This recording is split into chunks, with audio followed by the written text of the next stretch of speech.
கஷ்டப்பட்டு வண்டி கிடைக்காத நடந்து போறோம். யாருமே வந்து ஏத்தல. அழுதுகிட்டே ஓடுறோம். எல்லாம் இவங்கனால தானே. ரோடு போட்டு அப்பதான் நாங்க போவோம் அந்த இடத்துக்கு. இந்த மாதிரி ஸ்கூல் வீட்டுக்கு போகும்போது 7 மணி ஆகுது வீட்டுக்கு போகும்போது பின்னாடி 4-5 பயலுக்கு வண்டியில வந்து டெய்லி வம்பிழுத்திட்டு இருக்காங்க. டெய்லி பனிஷ்மெண்ட் லேட்டா போய் டெய்லி பனிஷ்மெண்ட் வாங்குறது எங்களுக்கு தேவையா? பஸ் 9 மாசம் ஆச்சு பஸ் வந்து. நாங்க டெய்லி நடந்துதான் போறோம். நாங்க டெய்லி வண்டி மறிச்சு வண்டி கிடைக்காட்டி அன்னைக்கு நடந்தே போனோம். யாருமே எதுவுமே கேட்கல. பார்த்து சிரிக்கிறாங்க ரோட்ல எல்லாரும். அழுதுகிட்டே நடந்து போனோம். யாரு அப்போதைக்கு எதுவும் கேட்காதுங்க. இப்ப அதுக்கு வந்துருச்சு அவங்களுக்கு. குடுகுடுன்னு ஓடுறோம் 1 கிலோமீட்டர் ஸ்கூலுக்கு.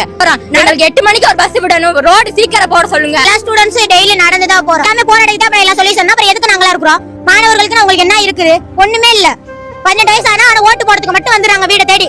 ஆனா ரோடு போட்டாங்கன்னா அது எத்தனை 9 மாசம் ஆனாலும் முடியாது. ஏதாவது ஒரு ஆச்சுன்னா இவங்க பொறுப்பாவாங்களா?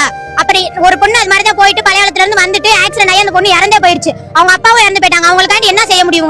வந்து போராட்டம் சொல்லி உட்கார்ந்தோன்னு எல்லாம் வர்றாங்க. இத்தனை நாள் இதுலதான் நடந்து போறோம் எல்லாரும். என்னப்பா பாச்சுன்னு ஒருத்தவங்க வந்து கேட்கலையே.